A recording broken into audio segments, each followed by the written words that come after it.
Welcome everyone to the Jose Aliaga Show.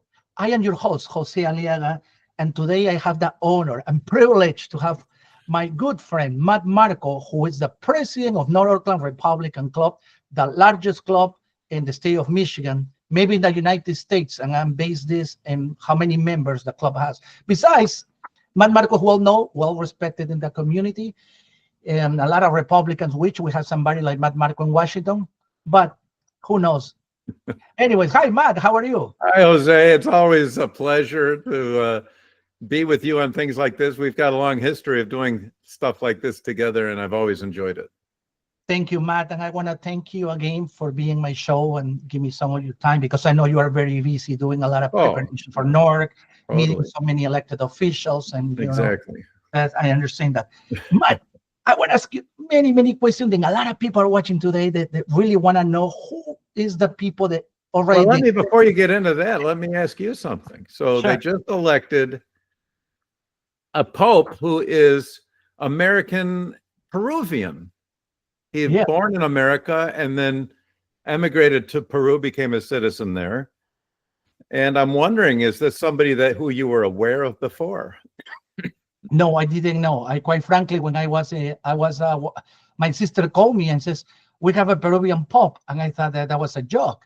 But then I looked social media and people saying, we have an American pope. And then what? And then I look on Facebook and my friends from Peru are happy because we have a Peruvian pope. But then my other friends here in Michigan say we have an American pope. Then I said, what's going on? Then I know he's sort of the opposite of you. You moved from Peru to America, and he moved from America to Peru. So very interesting parallel story you have there. Yeah, I'm sure the people of Peru are very happy about it. Yeah, they are. They are very happy, especially in the first speech as a pope. He mentioned the area called Chiclayo City, where he was serving for many years. He said hi to Peru, and people in Peru were really happy that he acknowledged Peru in his first speech as a pope. That was really nice. See, you have an advantage. He didn't speak in English, so you understood him when he was speaking in Spanish. So that's true. That's quite true. Yes, thank you, man. That's very thoughtful, very nice. And we as Americans, we are very happy as well that he is at the. It's very interesting. I'm just curious to see what side of the political fence he tends to lean on. From what I've read, he was voting Republican in Chicago in the Republican primaries. So that tells me perhaps he's more conservative maybe than the previous pope.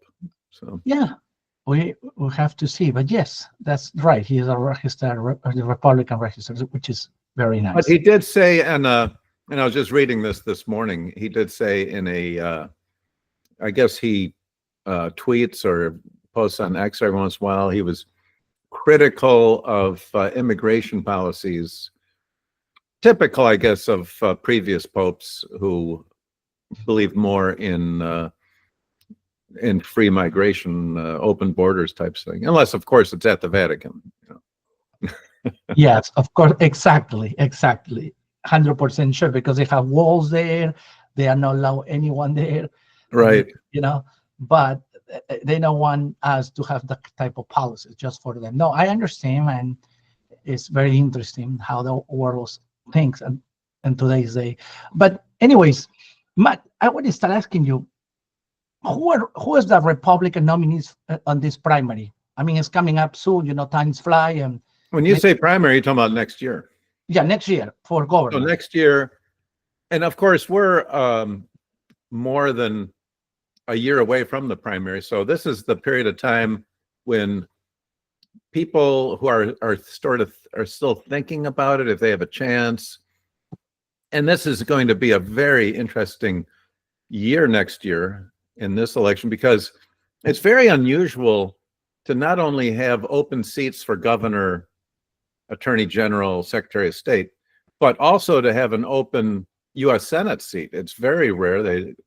These are long-term seats, 6-year-long terms, and there's no term limit. So to have a seat open up is very unusual. So we had the previous one open up, and now we have Peter's seat is opening up. So to have 2 consecutive times where a Senate seat is open. So that's very interesting. So there's so much potential for change in Michigan to change the direction of the state. And so I think we've got some very good people that have already announced, and I'm sure that there's a lot of very good people, perhaps like yourself, who are still thinking about it, throwing their hat in the ring. So I keep an eye on people like you, Jose, and I'm sure that you're seeing which way the winds are blowing and who's going to do what. And so there's a lot. This is the point where people are going to see what seats are going to open up and who's going to go here, who the opponent's going to be. So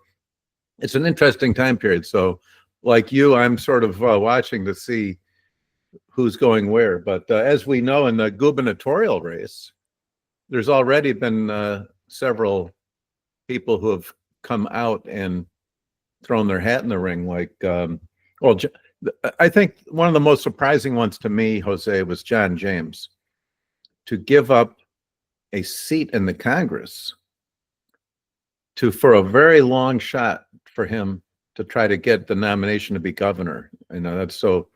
I think he had a much better chance of maintaining his seat in Congress than what he will have to win the nomination for governor. What do you think? Agree. I think he will have more chance to, stay where he's at, but I don't know why he decided to do this. I mean, I know that in Congress is not surprised, I guess. Now that I remember that, for instance, we have former governors that become, people in Congress, like we have DeSantis was a congressman, if I reckon right. I mean, he was a congressman and then he ran for governor in Florida. Right. So in some cases, like Mike Pence, too, I think he was in Congress, then he became a governor. So I guess it's typical in Congress to do that. But in Michigan, you don't know yet, because we're talking about Indiana and Florida. They are more conservative based than Michigan. Michigan is basically purple. Yeah. So right now, as we speak in Michigan, the Republicans hold a very narrow majority in the state house, and the Democrats hold a very narrow majority in the state Senate. And of course, the Democrats hold the executive offices of governor and AG and secretary of state. All that's term limited. Yes. And the terms are coming up for the next term. So, absolutely, yes. But you see, besides John James, we have Eric Nesbitt. He's a state senator from the West, and a leader there. And yep. And Nesbitt's got. He's the kind of guy you never hear anything negative about him, or there's nothing controversial there about him. He seems like well established, and you and I think, have both met him. I know I've met him, and he seems like a very nice, even-tempered kind of guy. Right. Yeah. But Matt, you see, he's already working in Lansing. He already knows what's going on. He checked the budget. He knows what happened in the budget. What are the local issues? I mean, his experience, I think, is very important for the role of governor. Yes, he's got very good experience there, and I'm sure he's got some good connections and knows who all the players are. Probably knows where a lot of the treasure is buried, and probably would be good at trying to push through legislation and things like that, which is important for a governor. Yeah, what about Mike Cox? I mean, he's a former attorney general. He's already running also for governor. He ran before. He also has experience. He knows who are the players in Lansing, which is important too. So what do you think about him? Well, Cox, obviously, if you've been attorney general, that means you have won a statewide race. And so I think he probably, of all of them, probably would have the best name recognition, because also his wife was the chairman of the Michigan GOP. So she by herself brought in a lot of name recognition with that. So between the two of them, and the name recognition, as you know, is such a key to any sort of a race, especially a statewide race. This is a big state to try to win a statewide race. There's a lot of miles, and a lot of these cities are not easy to get to. And so he starts, I think, with an advantage over all the others with that kind of name recognition, Mike Cox.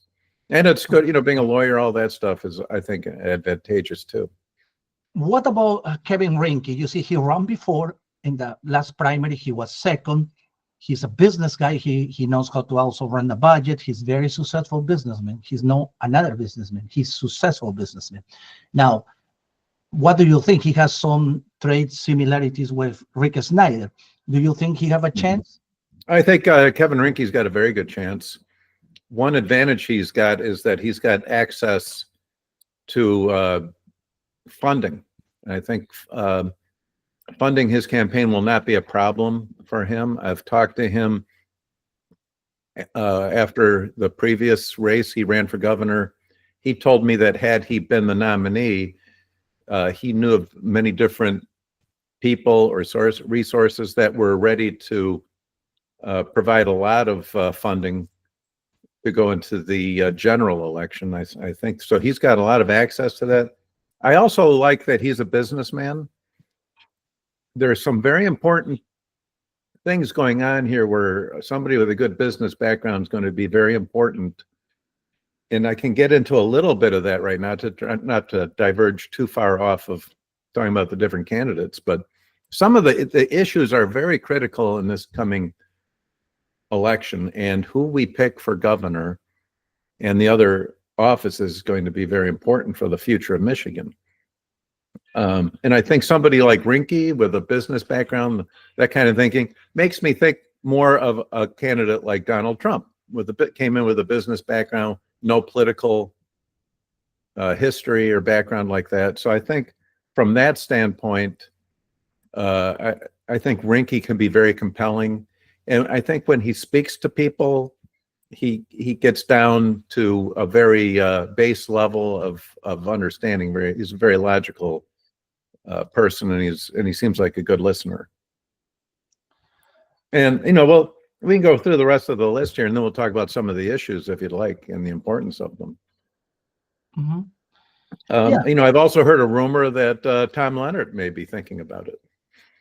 Oh, yeah, he also will a rumor. Now, Tom ran for Attorney General.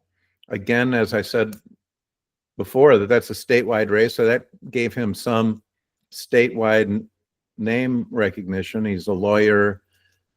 I see him frequently on programs like Flashpoint or on WJR in the morning. He's one of the go-to people they go to for opinions on things. So that gives him a lot of name recognition. And he's won, since he was the majority leader, the Speaker of the House, when he was in Lansing as a state rep. It gave him a lot of access to, again, where a lot of the resources are, where the power brokers are. So that gives him an advantage also going into, if he does run for governor. He hasn't made any announcements there yet. Yeah, I don't recall any other candidate at this point, but I'm pretty sure maybe Tudor Dixon may run. I've heard her as a rumor to run again. And when I hear that as a rumor, it seems a little bit unlikely to me, because it seems like she's happy where she is on Fox News, and I think that would be more of her calling, to be a news panelist on a national program like that, because she's already been there as our nominee and didn't succeed at it. But you never know. Some people, maybe she feels she learned something that would have helped her in the past. And being that it's an open seat, and she would, as far as we know, be the only female, there could be an advantage to that. Sure. No, absolutely. Matt, Matt, you're right. Let's talk about the issues. Some of the issues, and I want to bring that up because of what's going on at this point of time. President Trump has put in tariffs which are encouraging countries to move their manufacturing to the United States. And we're seeing, at this point in time, there's close to $10 trillion coming into this country in investment. Auto companies from abroad and all that coming here to build plants. But what makes that very pertinent in Michigan is what the Democrats did during Governor Whitmer's term. They've made Michigan very uncompetitive. They removed right to work, which is such a key thing to people overseas. And I know this personally because I used to be in charge of international sales for a big company. I would be putting on and participating in big trade shows overseas, the Hanover Fair, all these huge trade shows. I was in Asia, all these places. And some of them, states would be having booths there. They'd be promoting their states. And like South Carolina, they'd have a big banner up saying, right to work state. At that time, I was thinking, oh, if only Michigan could be a right to work state. And fortunately, under the governorship of Rick Snyder, we became a right to work state. And that brought in a lot of investment. Whitmer comes in, the Democrats get the majority in the House and the Senate. And one of the first things they did was eliminate right to work. So now we have all these companies looking to come to the United States. You don't see any of these big car producers looking in Michigan right now. So I bring this up because it's so important now that we get a Republican governor, one with a good business sense and the guts like Rick Snyder had, and majorities in the House and the state Senate.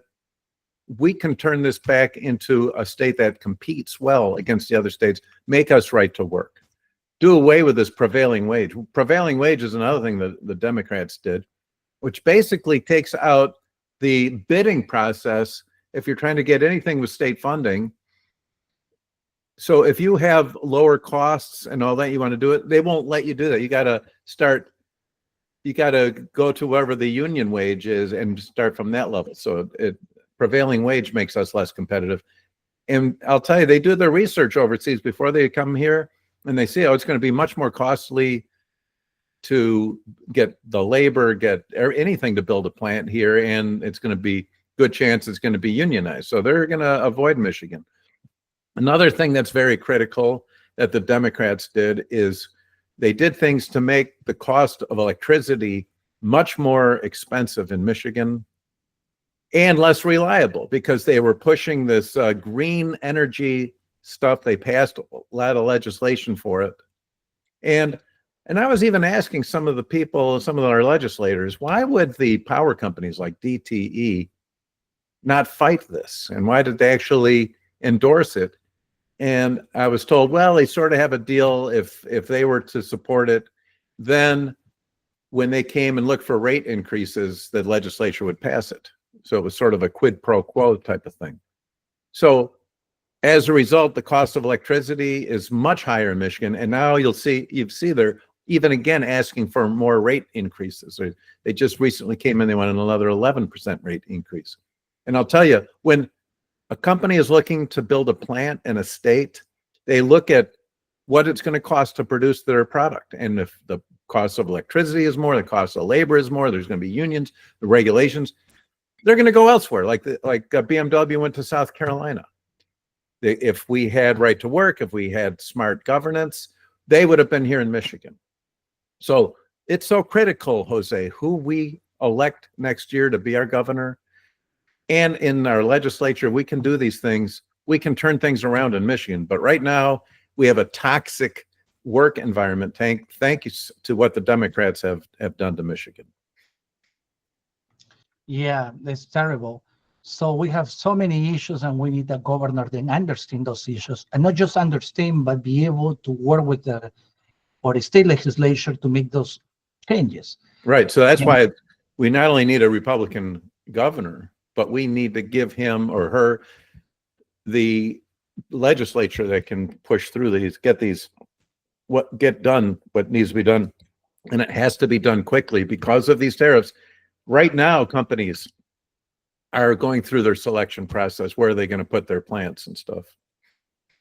Yeah, no, you're right. So Matt, now that we talk about the potential candidates for governor, and also we talk about the issues that are very important, because I'm glad you bring that up, the issues, because a lot of people that are watching today, they probably don't know. There are some of the key issues besides car insurance. Car insurance, home insurance went to the roof, and a Yeah. lot of people is affecting with that. And because the Democrats decided it go that way, and it's sad. And there's a key issue also. I think And the roads and the infrastructure and all that stuff is. yeah. So now my question is about who is running in the Republican Party and for Attorney General. Attorney General, I would, and I have not seen anybody come forward, but I could just speculate, and I would say I would not be surprised if Ryan Berman once again throws his hat into the ring. Okay. I asked him about it personally, and he didn't say no, he didn't say yes, but this was a while back. So, like we were saying before, I think people are at this point of time, more than a year away from the primary, trying to put their toe in the water and see what the temperature is before they decide to jump. Yeah, so, right. As you know, it's a big commitment to throw your hat into the ring, being that you have been a successful politician, you've run and won, but you know the amount of commitment and work it takes. So I think that's where they're. But I have not seen anybody at this point in time say they want to be Attorney General. Of you? No, just I hear rumors about Ryan Berman, which is a former state rep who, as you know, he flipped a Democrat seat. It was very controversial race. And when he went to re-election, the Democrats spent a record number of money, more than $1 million, to unseat Ryan Berman. They targeted his seat, and they couldn't unseat Ryan Berman. So I think he is a very good candidate. He knows how to win, against a Democrat establishment. What I mean is when he actually won a Democrat seat and retained as a Republican that seat. He's a very good candidate. He's able to connect with people, and I think he will be a great candidate. And besides that, he's very smart. He's a good attorney. I think he will be a good Attorney General, because right now a lot of people are not happy with the current Attorney General, and it's being nice when I say that. So interesting. And what about for Michigan Secretary of State? Secretary of State, again, I have not heard of anybody. I know that you've heard of one, but I can take a long shot guess at this. And I would say that, and if you were to ask me this a few months ago, I'd have probably not been surprised to hear that Jim Runstad would be interested in being Secretary of State. And the reason why I say that is because I've had extensive discussions with him about election integrity, and he's very keen on that. Plus, he's very close friends with Ruth Johnson, who was our previous Secretary of State, did a fabulous job. They spend a lot of time talking about things like election integrity and how to fix the election process in Michigan. The only reason why now I don't know if he would be interested is because, as you know, he recently was elected to be the chairman of the Michigan GOP. But that also, in the process of being elected chairman of the Michigan GOP, gave him a lot of statewide name recognition, because he had to travel all over the state, and he did a brilliant job at it. Put together a great team, and pulled off quite an impressive landslide victory against his opponents in that. So it would not surprise me if that's in the back of his mind, because I know that our election systems in Michigan are really screwed up. We've actually had some fraud in even last year's election, which is the type thing that, in fact, at the next NORC meeting in September, I'm going to dig into that a little bit. But there was quite a case of non-citizens voting in our election, where their votes were actually counted. So there's a lot that needs to be cleaned up. And our current Secretary of State, who is running for governor, did a lot to take away the safeguards of having safe and secure elections in the state. So that's the only one I can think of. Well, you had somebody else that you thought might be running for Secretary of State, didn't you, Jose? No, at this point. Not at this point? Okay. No, I didn't hear anyone, but I kind of early maybe, but because you're the president of one of the largest clubs in the state of Michigan, you can hear more because you're more involved than me. I mean, you hold one of the most powerful seat, not being elected official, but being in one of the most influential clubs in the state of Michigan. Right. You know, But as I'm saying, when I was talking about Jim, I've not heard this from anybody. I'm just speculating, and it's right. possible that he has no thought of doing that, especially now that he's the chairman of the Michigan GOP. But no, I've not heard of anything. Now, as far as Senate, we do know that Mike Rogers has officially thrown his hat into the ring and came very close in winning the last Senate seat and did a fabulous job in the Congress, was the head of the Intelligence Committee. And I think that Mike Rogers is by far the front runner for the Republican side, and has a good shot at it. Yeah. Have you heard of anybody else running of Republicans on the Senate side? No, I think Mike Rogers last time he's done very well in comparison to previous candidates. He was close. I don't know. I mean, as you know, Trump got a lot more votes than he did. That's kind of It's suspicious. It is suspicious. It's kind of. Why do you think that would be, that in the general election last year that Trump got more votes than Rogers? I mean, does that mean that some people crossed over, voted for Trump, and then voted for Slotkin over Rogers? But too many? I don't know. Like, it's controversial. It's similar. It was very similar to Arizona. Donald Trump ended up winning by a lot, but Kerry Lake lost. And there was some issues in some of the liberal cities that it seems like it was something, I don't know. But well, something strange happened in Ann Arbor in the last election. And I was talking to Ruth Johnson, who's on the elections committee in the state Senate and our former Secretary of State. And she said that there were about 30,000 voter registrations who did not match the last four of their social security numbers. 30,000 out of Ann Arbor. That number alone had, and we don't know, but if those people voted, these people who were if they're non-citizens and voted, that was within the margin that Mike Rogers lost the Senate race, and that happened in Ann Arbor. I've invited Ruth Johnson to come to the next SNORC meeting because I want to talk specifically about that. And hopefully they got time now to do some investigation into that. And that was also brought to the attention of the GOP in the U.S. GOP. I brought it to our representative, Rob Steele, who's our committee man to the GOP in Washington, D.C., and they're looking into that.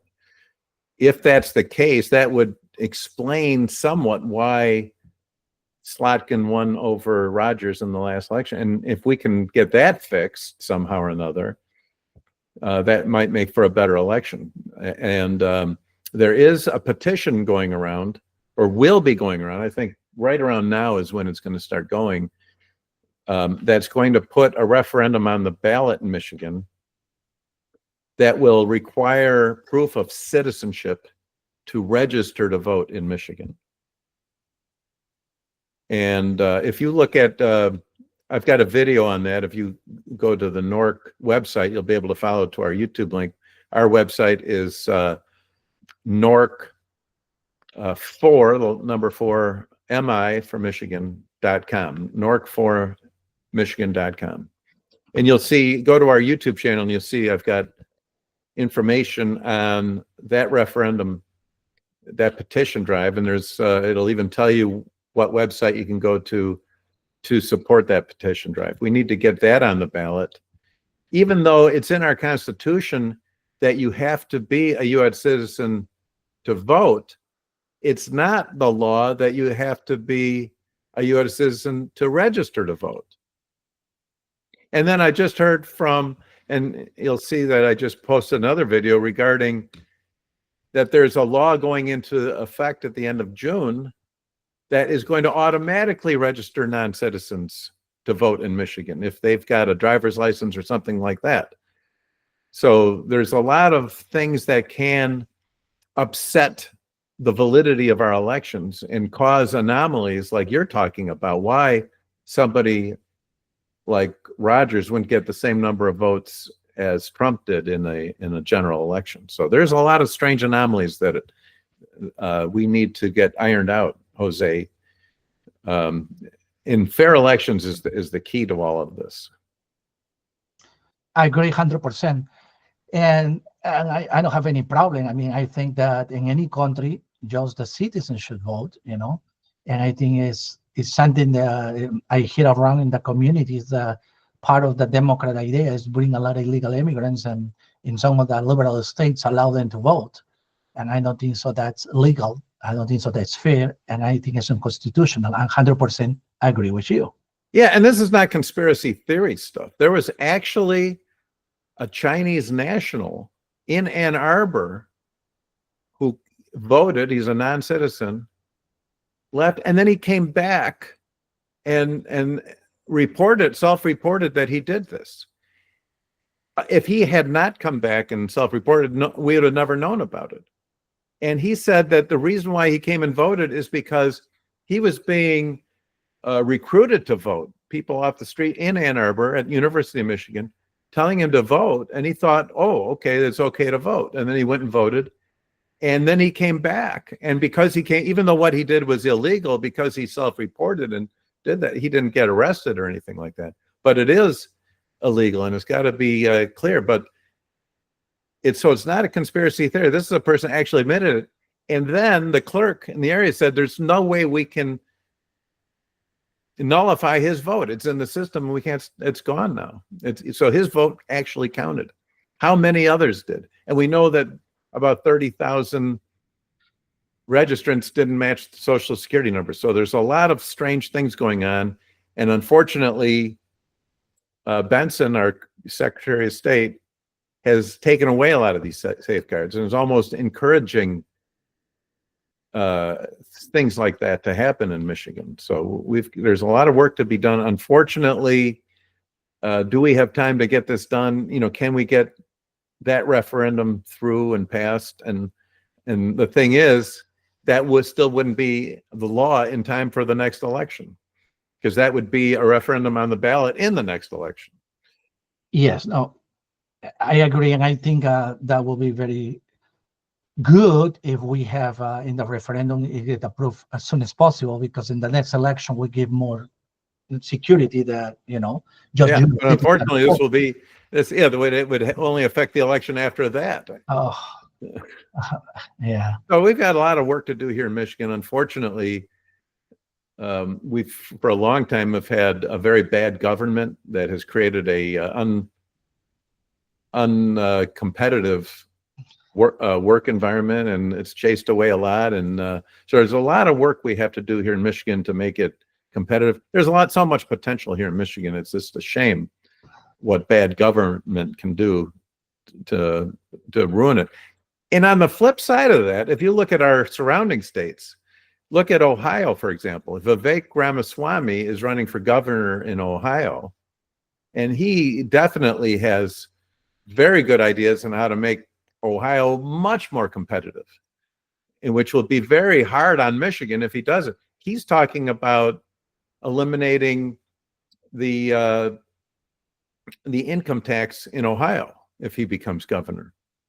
Now, can you imagine having Ohio with no income tax, bordering Michigan, and any state, any company that wants to come into the United States and be in the Midwest and all that, which state are they going to pick to go to? Because it's not only for their business, but also to attract and retain good talent of people that want to move there. So if you're trying to attract people to move to a company you're building in a state, what an enticement that would be, saying, hey, and you're not going to have any income tax. And look how states like Florida and Texas, all these other states have boomed when they've eliminated their income taxes. Mm-hmm. So if Vivek wins in Ohio and it looks like he might have a good shot at it.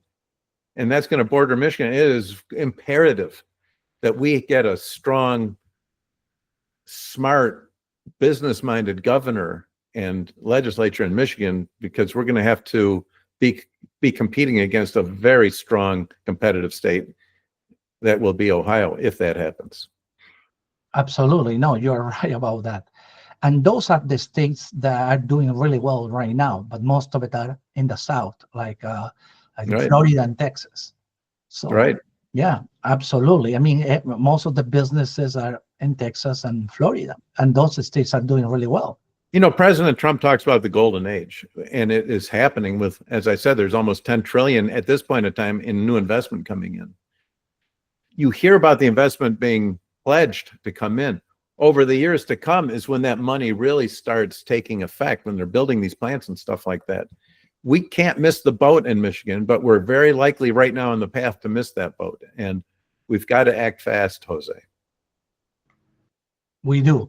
So Matt, this next election is so important for Michigan. let me ask you something kind of controversial. And I asked the last couple of people that we were talking about this subject, what do you think about Mike Duggan running for governor? That's a good question. Right, for governor. And the reason I'm saying this is because some people believe that Mike Duggan is going to take a lot of the votes in Detroit for the Democrats. Some people believe that he's playing in the middle ground. He's going to take more from the Republicans. I would like to hear your opinion because you're more seasoned in these elections. What do you think about that? Well, first of all, I like Mike Duggan. I've never met him, but I just, from watching the way he ran Detroit, which is a very difficult city to be mayor over, and before that, he was in charge of what hospital was that? One of the healthcare systems there. Did a fabulous job there, turned it around. So I think that Duggan is a good candidate, very strong. I tend to think he will split the Democrat vote more than take from the Republicans. So from that point, it's good. He's a compelling candidate. I think it gives him an advantage that he doesn't have to use resources to be in a primary race, because he's going to go right to the general election. The only challenge he's got to get a lot of signatures to make that ballot, more signatures than if you're trying to get into the primary race. So if he can pull that off, which I think he will, he's very smart. He knows how to put together a strong campaign. He's well organized, has a good business sense. More than likely will be in that general election.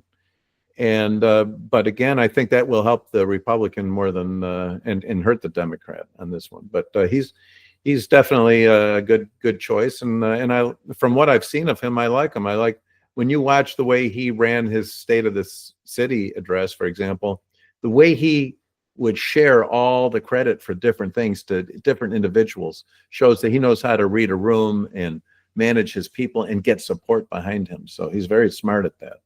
Mm-hmm.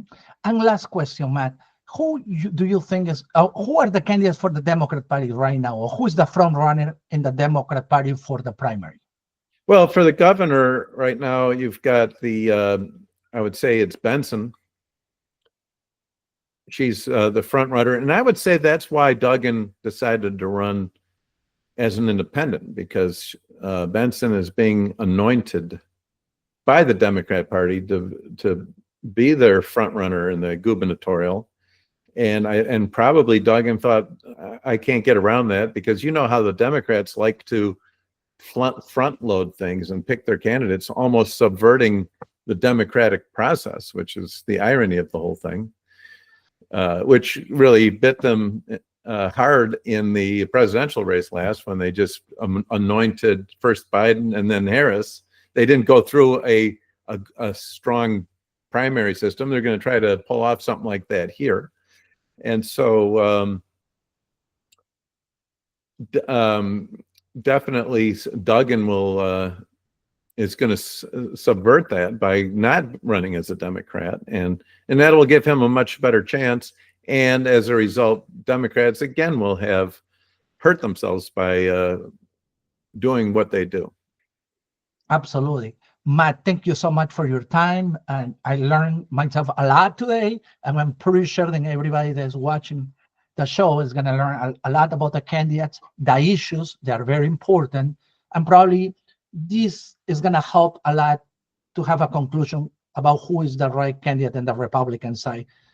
At least, I mean, we need somebody that are ready to take over and starting fixing the problems that we have for the last 8 years, because I don't think so. Whitmer was a good governor.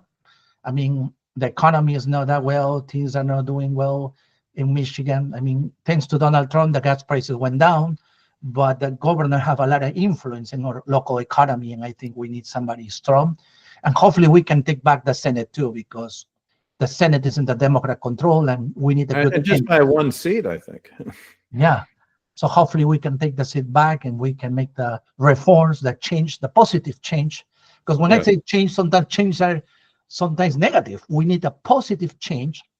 Well, I like what Donald Trump has been saying, where his administration is the return to common sense. We need to bring back common sense into Michigan, because it has left us and it's going to hurt us very soon if we don't make a change quickly. Absolutely. Thank you. Well, Jose, thanks for doing this with me. It's always a pleasure, and I'm going to keep my eye on you to see what you're going to do in this upcoming election. So. Thank you, Matt. Appreciate that a lot from the bottom of my heart. And thank you, everyone. And please don't forget to subscribe in the channel. And we're going to have more episodes. I'm pretty sure Marko is going to be back soon, too. And we're going to have more updates for you. Thank you so much, and God bless you. Adios. Bye-bye.